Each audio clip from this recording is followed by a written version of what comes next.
నమస్తే. Welcome to our channel. నేను మేసిరి. ఈ రోజు మనతో పాటు ఉన్నారు TDP official spokes persons Joshna గారు. నమస్కారం మేడం. నమస్తే అమ్మా. మేడం, ఇప్పుడు చూస్తున్నట్టయితే జగన్మోహన్ రెడ్డి గారు ఒక సర్వే చేయించుకుంటే అందులో ఆ, ప్రముఖ ఆ, మంత్రులు ఓడిపోతారు, అక్కడ ఎమ్మెల్యేలు ఓడిపోతారు అని చెప్పేసి తనకి సర్వేలో అందిందని చెప్పేసి అయితే మనకి వార్తలు వస్తున్నాయి. నిజంగానే అంటే జగన్మోహన్ రెడ్డి గారు చేయించుకున్న సర్వేలలో మరి అది నిజంగానే వాళ్ళు ఓడిపోయే అవకాశం ఉందంటారా? జగన్మోహన్ రెడ్డి ఓడిపోయే అవకాశం ఉందని చెప్తుంటే మీరు మళ్ళీ ఆయనకు సంబంధించినటువంటి మంత్రులు అంటున్నారు కొత్తగా. అసలు అంటే ఇప్పుడు వాళ్ళు ఆల్రెడీ ఎప్పటి నుంచో ఆ సర్వేలు చేయించుకునే కదా. కాదమ్మా, ఆ సర్వేలు చేయించుకునే 81 మంది ఎమ్మెల్యేలను చేంజ్ చేశాడు. ఆల్మోస్ట్ 50% ఎంపీ క్యాండిడేట్లను చేంజ్ చేశాడు. నేను ఎట్లాగూ గెలవను అనేది ఆయనకు అర్థమైపోయింది. సరే, ఏదో తిమ్మిని బమ్మిని చేసి చిలకలూరుపేటలో అప్పుడు గెలిచినటువంటి రజనీని తీసుకొచ్చి గుంటూరులో పెట్టి, ఇంకో దగ్గర గెలిచిన వాళ్ళని తీసుకొచ్చి ఇంకో దగ్గర పెట్టి, పాపం ఈ పర్మిటేషన్స్ కాంబినేషన్స్ చాలా ట్రై చేశాడు. ఏది వర్కౌట్ అవ్వదు అక్కడ. ఇప్పుడు పెద్ద ఉమ్, పెద్ద భయం జగన్మోహన్ రెడ్డి ఏంటంటే, ఈ మంత్రులు వీళ్ళందరూ పక్కన పెట్టేయండి, అసలు జగన్మోహన్ రెడ్డికే పులివెందుల్లో ఎలాంటి పరిస్థితి ఉంది అనేది అర్థం కావట్లేదు. పులివెందుల్లో ఉమ్, మన ఎమ్మెల్సీ గ్రాడ్యుయేట్ ఎమ్మెల్సీ ఎన్నికల్లో తెలుగుదేశం పార్టీకి పులివెందుల నుంచి 3000 మెజారిటీ వచ్చింది. అవును మేడం. సో రేపు పొద్దున నిజంగా కూడా పులివెందుల్లో అటు ఇటు అయిపోతుందేమో అని చాలా భయపడుతున్నాడు జగన్మోహన్ రెడ్డి. మీరు అంటే మంత్రుల గురించి మాట్లాడుతుంటే అసలు ముఖ్యమంత్రి కుర్చీకే ఎదురు ఉంది అక్కడ. Right madam. అంటే ఆల్రెడీ ఇక్కడ భారతి గారు ప్రచారంలో ఉన్నారు. అక్కడ కూడా వాళ్ళకి చుక్కెదురైందని చెప్పేసి మనం చూస్తున్నాం. అంటే ప్రజలు మాజీ సర్పంచ్ కూడా తను మాట్లాడిన ఇది కూడా చూస్తే తనే క్వశ్చన్ చేస్తున్నారు. ఏంటి మా పాస్బుక్లలో మీ ఆయన ఈ ముఖ్యమంత్రి గారి ఫోటో ఏంటి, మీ మీ వారి ఫోటో ఏంటి అని అడగడం మీరు జరుగుతుంది. మీరు దానికి తన చాలా మీరు చాలా మంచిగా చెప్తున్నారు. ఉమ్, ఆయన అడిగింది ఏంటంటే, మా పాస్బుక్ లో మీ దిష్టి బొమ్మ ఏంటని అడిగాడు ఒక రకంగా. ఉమ్, మా పాస్ పుస్తకంలో మీ దిష్టి బొమ్మలు ఏంటని అడుగుతున్నారు ఎవరైనా. ప్రజలు అదే అడుగుతారు కదా. ఇప్పుడు ఉమ్, ఇప్పుడు నాకు ఒక సెంటు భూమి ఉందనుకోండి అమ్మా, నాకు అవును. ఆస్తి ఉందనుకోండి. నాకు ఆస్తి మా తాతో మా ముత్తాతో మా నాన్నో ఇచ్చుంటారు. ఉమ్, జగన్మోహన్ రెడ్డి ఇచ్చాడా, లేకపోతే జగన్మోహన్ రెడ్డి తాత ఇచ్చాడా, లేకపోతే జగన్మోహన్ రెడ్డి నాన్న ఇచ్చాడా? ఉమ్, ఉమ్, ఆయన జగన్మోహన్ రెడ్డికి సంబంధించినటువంటివి ఎందుకుంటాయి? ఇప్పుడు జ్యోత్స్నకు ఆస్తి ఏమైనా జగన్మోహన్ రెడ్డి ఇస్తున్నాడా? ఉమ్, కాదు కదా. అవును మేడం. ఆంధ్రప్రదేశ్ రాష్ట్ర ప్రభుత్వానికి సంబంధించినటువంటి ఎంబ్లం ఉంటుంది, ప్రభుత్వం. ఉమ్, అంతే తప్పించి జగన్మోహన్ రెడ్డి కాదు కదా. ఉమ్, ఆ చిచ్చు బొమ్మలు ఎందుకు పెట్టుకుంటారు? ఎవరెందుకు ఊరుకుంటారు? ఇప్పుడు మా నాన్న నాకు ఆస్తి ఇస్తే మా నాన్న ఫోటో పెట్టుకోవాలనుకుంటా. నిజానికి మాట్లాడితే మీ నాన్న అవును. మీకు ఆస్తి ఇస్తే మీ నాన్న ఫోటో పెట్టుకోవాలనుకుంటారు, లేదా మీ తాత ఇస్తే మీ తాత ఫోటో పెట్టుకోవాలనుకుంటారు. అంతేగాని జగన్మోహన్ రెడ్డికి ఏం సంబంధం? జగన్మోహన్ రెడ్డి ఏమన్నా జేబులోంచి తీసిస్తున్నాడా? లేదా ఉమ్, జగన్మోహన్ రెడ్డికి సంబంధించినటువంటి అన్ని వేల కోట్ల ఆస్తులు ఏమైనా మీకు ఇస్తున్నాడా? ఎందుకు ఉమ్, జగన్మోహన్ రెడ్డి ఫోటో ఎందుకు పెట్టాలి? ఉమ్. ఎందుకు మరి రాష్ట్ర వాళ్ళు ప్రభుత్వ ఎంబ్లం ఉంటుంది. అంటే ఇక్కడ ఒక చిన్న డౌట్ ఏంటంటే, ఇదే ఇప్పుడు వాళ్ళు పెట్టారు కరెక్టే. పెట్టినందుకు ప్రజలు అడుగుతారని తెలియక పెట్టుకున్నారా? సరే, పెట్టిన తర్వాత వాళ్ళ దగ్గర సరైన సమాధానం ఎందుకు లేదు, ఎందుకు చెప్పలేకపోతున్నారు ప్రజలకు మరి? ఇప్పుడు సమాధానం చెప్పాలి అనేటువంటి సంపూర్ణ మద్యపాన నిషేధం చేయకపోతే నేను ఓట్లు అడగను అన్నటువంటి మొహం పెట్టుకుని వీళ్ళు ఓట్లు అడుగుతున్నారు. ఉమ్, అవునా కాదా? ఉమ్, అలానే మనం కనుక తీసుకుంటే, ఇప్పుడు మీరు అంటున్నారు వాళ్ళకి తెలియదా మేడం అంటే, తెలిస్తే ఇవన్నీ ఎందుకమ్మా? తెలిస్తే దళితుల మీద దాడులు ఎందుకు జరుగుతాయి? తెలిస్తే బీసీల మీద దాడులు ఎందుకు జరుగుతాయి? పిల్లల మీద దాడులు ఎందుకు జరుగుతాయి? రాష్ట్రం గంజాయి మత్తులో ఎందుకు ఉంటుంది? యువత ఇవాళ రోజున ఉద్యోగాలు లేకుండా ఎందుకు ఉంటారు? ఆ జవాబుదారీతనమే కనుక జగన్మోహన్ రెడ్డికి ఉంటే ఇంత బాధ ఎందుకు వచ్చేది? మేమందరం ఎందుకు మాట్లాడాల్సిన అవసరం వచ్చేది? ఉమ్, రాదు కదా. ఉమ్, ఇవాళ మీరు అడుగుతున్నారు వాళ్ళకి తెలియదా అంటే, వాళ్ళు వాళ్ళు మేము ప్రజాస్వామ్యంలో ఉన్నామని వాళ్ళు అనుకోవట్లేదు. I tell you the difference. Um, Jaganmohan Reddy Jaganmohan Reddy party వాళ్ళు ప్రజాస్వామ్యంలో ఉన్నామని వాళ్ళు అనుకోవట్లేదు. వాళ్ళు రాచరికంలో ఉన్నామని అనుకుంటున్నారు. ఇదివరకు ఉమ్, రాజు అనుకుంటే దెబ్బల కొదవ అన్నట్టు, రాజు ఏది అనుకుంటే అది జరిగిపోవాల్సిందే.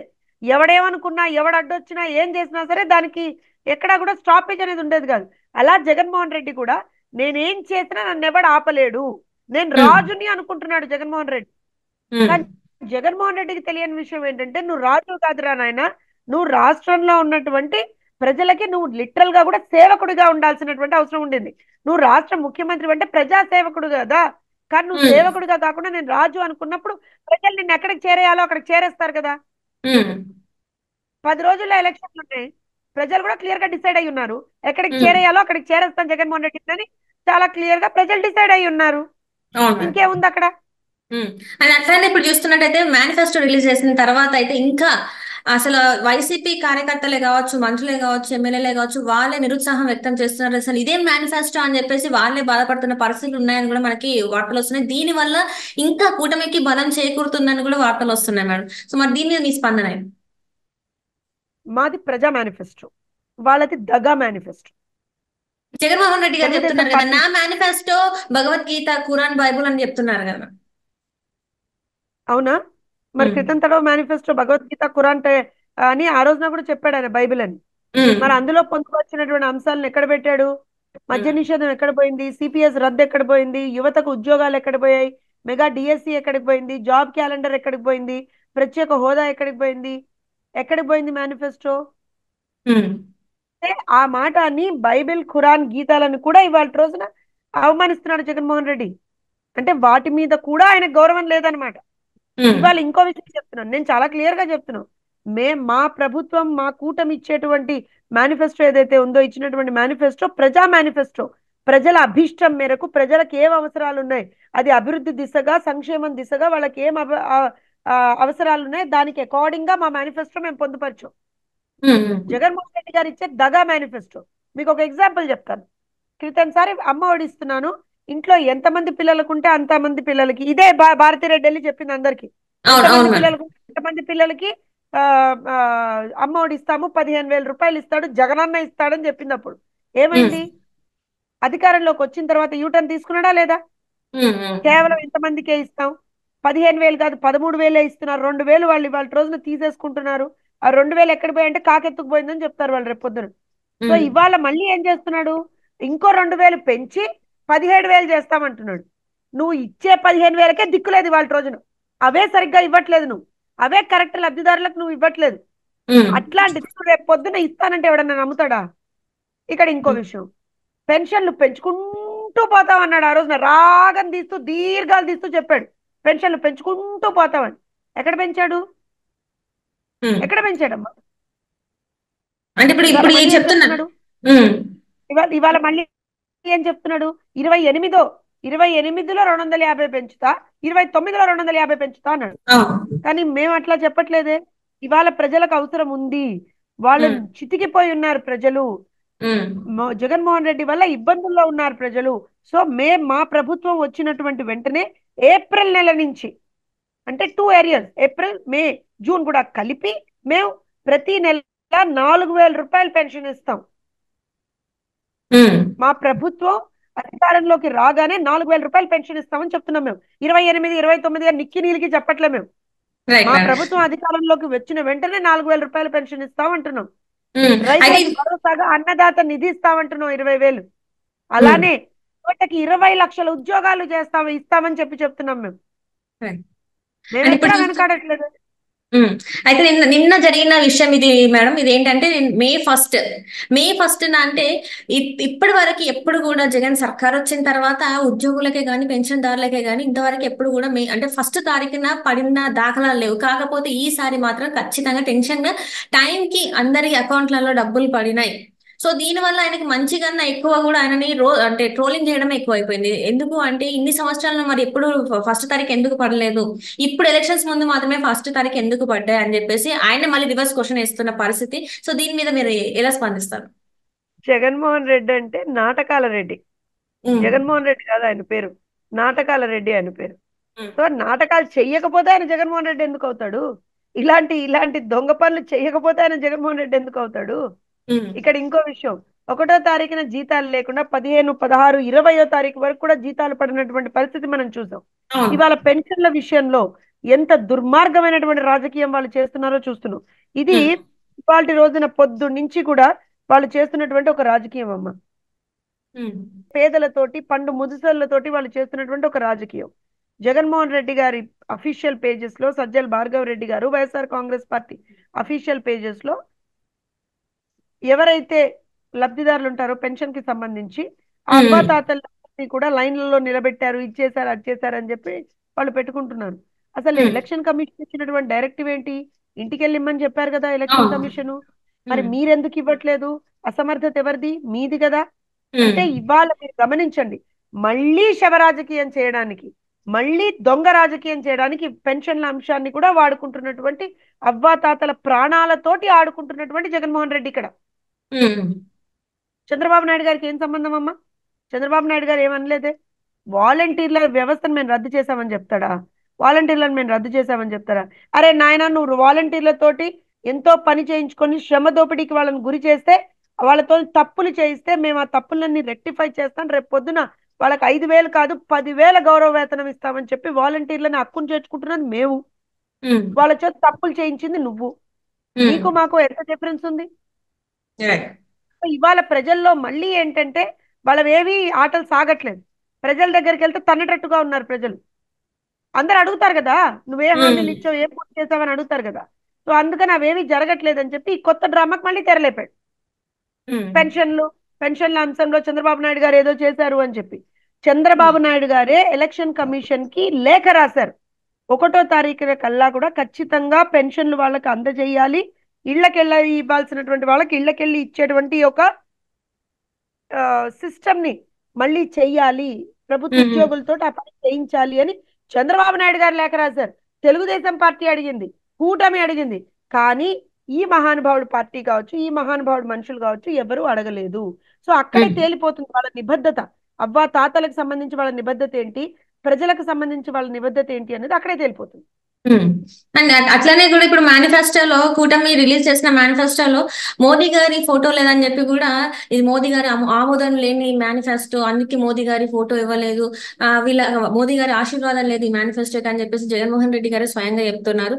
అసలు ఎందుకు ఇట్లా మాట్లాడుతున్నారు? అంటే మీకు అర్థం కాని విషయం ఏంటి అని అంటే, ఆ ఇప్పుడు గోతికాడ నక్కలాగా కొంతమంది కూర్చుని ఉంటారు అనమాట. ఏదన్నా ఎక్కడన్నా దొరుకుతుందేమో వాడుకుందామని. ఉమ్, వాళ్ళకి అసలు రాజకీయ పరిణితి లేనటువంటి మనుషులు వాళ్ళు. మెచ్యూరిటీ, పొలిటికల్ మెచ్యూరిటీ వాళ్ళు బికాల్. ఉమ్, బీజేపీ అనేటువంటి పార్టీ కేంద్రంలో అధికారంలో ఉన్నటువంటి పార్టీ, కేంద్రం నుంచి అంటే వాళ్ళు ఓవరాల్ గా ఒక ఒక మేనిఫెస్టో అనేటువంటిది రిలీజ్ చేశారు సెంట్రల్ లెవెల్.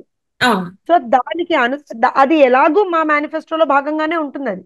దాంతో పాటుగా ఆంధ్ర భారతదేశానికి వాళ్ళు ఒక మేనిఫెస్టో ఇచ్చారు, ఆంధ్రప్రదేశ్ రాష్ట్రానికి రీజనల్ పార్టీస్ గా మేము ఒక మేనిఫెస్టో ఇచ్చాం. అందరం కలిసే కదా పోటీ చేస్తుంది.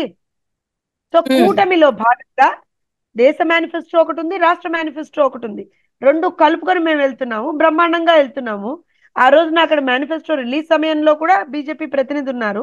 చాలా క్లియర్ గా ఆ విషయానికి సంబంధించినటువంటి క్లియర్ క్లియర్ ఇది చెప్పారు సింగ్ గారు. అయినా సరే నేను ఇందాక చెప్పినట్టుగా గోతికాడ నక్కలు కొన్ని కూర్చుంటాయి. జగన్మోహన్ రెడ్డి గారేనేమో నాకు తెలియదు మరి. కానీ ఆయన వచ్చి మోదీ గారి ఫోటో లేదు, ఇది లేదు. మోదీ గారి మీద అంత ప్రేమ ఉంటే మరి మోదీ గారితో మాట్లాడాల్సింది కదా, వెళ్ళి ఉమ్. మాట్లాడాల్సింది కదా వెళ్ళి మోదీ గారితో. Right madam. మరి ఈ రైట్. 5 సంవత్సరాల్లో మోదీ గారి దగ్గరికి వెళ్ళి అయ్యా మీరు రాష్ట్రానికి చెయ్యండి అని అడగాల్సింది కదా మరి వీళ్ళు. అడిగేదే చెప్తున్నారు ఏం- కదా మేడం, కేంద్రం నుంచే రాలేదు నిధులు అని చెప్పేసి కూడా ఒక్కొక్కసారి తను మాట్లాడడం జరిగింది, మనం చూసాం కదా. మరి 5 సంవత్సరాల్లో కేంద్రం నుంచి నిధులు రాలేకపోతే ఏం చేస్తున్నాడు జగన్మోహన్ రెడ్డి? ఉమ్. ఇంట్లో దుప్పటి కప్పుకొని పడుకున్నాడు ఆయన? తను ఏ? చెప్పేది తను చెప్పింది ఏంటంటే, కేంద్రం నుంచి వెళ్ళి నాకు సరైన సపోర్ట్ దొరకలేదు, ఇక్కడికి వచ్చిన తర్వాత కేంద్రం నుంచి వెళ్ళి ఏది రాలేదు, కానీ నేను ఇక్కడ మాత్రం అభివృద్ధి చేశాను, నేను ఇచ్చిన హామీలలో 99.5% చేశాను, మిగతా ఒక 5% అంటే ఒక 1% మాత్రమే అయిపోలేదు నేను ఇచ్చిన హామీలలో అని చెప్పేసి తను అంటే చెప్తున్నాడు. అంటే అంటే ఏ హామీలమ్మా? మద్య నిషేధం అయిపోయిందా? సిపిఎస్ రద్దు అయిపోయిందా? డిఎస్సి ఇచ్చాడా? జాబ్ క్యాలెండర్ ఇచ్చాడా? ఉమ్, ప్రతి నియోజకవర్గానికి ఒక కోల్డ్ స్టోరేజ్ ఇచ్చాడా? ఎస్సీ ఎస్టీ సప్లాన్ నిధులు ప్రాపర్ గా యూటిలైజ్ చేశారా? ఏ విధంగా అయితే మనం చూసామో బ్యాక్లాగ్ పోస్టులు భర్తీ కావచ్చు, ఇవన్నీ చేశాడా? వర్గీకరణకు సంబంధించినటువంటి అంశం మాట్లాడా? కార్పొరేషన్లను నిర్వీర్యం చేయకుండా ఏమన్నా ఉన్నాడా? ఇంకెన్ని మాట్లాడదాం చెప్పండి. మొత్తానికి ప్రతి మరి. ఒక్క హామీకి ప్రతి ఒక్క హామీకి నేను ఆన్సర్ చెప్తాను. జగన్మోహన్ రెడ్డి ఎక్కడ హామీ పూర్తి చేయలేదు అనేటువంటి. ఇప్పుడు ఇప్పుడు కరెక్ట్ గా మనం అందుకే చూసినట్లయితే ఇలాంటి 10 రోజులు చర్చలు మాత్రమే ఉంది. 10 రోజులు ఇలాంటి మాత్రం. చర్చలు జరగకూడదనే మీకు ఒక విషయం చెప్తున్నా. ఇలా ఉమ్, మేనిఫెస్టోల మీద చర్చలు, ఆయన ఇచ్చినటువంటి హామీల మీద చర్చలు జరగకూడదనే ఇవాళ వాలంటీర్ల అంశం కావచ్చు, పెన్షన్ల అంశం కావచ్చు, లేకపోతే తను కట్టు తన తన తోడబుట్టిన చెల్లెలు కట్టుకున్నటువంటి చీర అంశం కావచ్చు, ఉమ్, ఇలాంటి అంశాలను తీసుకొని వచ్చి ఒక ఒక డర్టీ పాలిటిక్స్ చేస్తుంటాడు జగన్మోహన్ రెడ్డి. నిజంగా రైట్. చెప్తున్నా మళ్ళా కూడా, నిజంగా జగన్మోహన్ రెడ్డి మంచి చేశానే అని అనుకుంటే చర్చకు ఉమ్, రమ్మనండి. ఉమ్, తెలుగుదేశం పార్టీ అధికార ప్రతినిధులతో ఎవరితోనైనా సరే చర్చకు రమ్మనండి. మీ అధికార ఉమ్. పార్టీ ప్రతినిధులు ఎవరైనా పంపించమని చెప్పండి. ఉమ్, మద్యపాన నిషేధం నేను చెప్పా కదా. అమ్మా, ఓన్లీ మేనిఫెస్టో కాదు, ఉమ్, మేనిఫెస్టో, పాదయాత్ర, నవరత్నాలు అన్ని కలిపి 730 హామీలు ఇచ్చాడు జగన్మోహన్ రెడ్డి. ఉమ్, ఉమ్. 730 హామీల్లో 85% హామీలు ఆయనకు పూర్తి చెయ్యలేదు. 85%. నేను నేను ఇది చాలా సందర్భాల్లో నేను సవాల్ విసిరా, మళ్ళీ మీ ఛానల్ సాక్షిగా కూడా సవాల్ విసురుతున్నా. వైఎస్ఆర్సీపీలో ఉన్నటువంటి ఎవరికైనా సరే నిజంగా దమ్ము ధైర్యం ఉంటే చర్చకు కూర్చుందాం.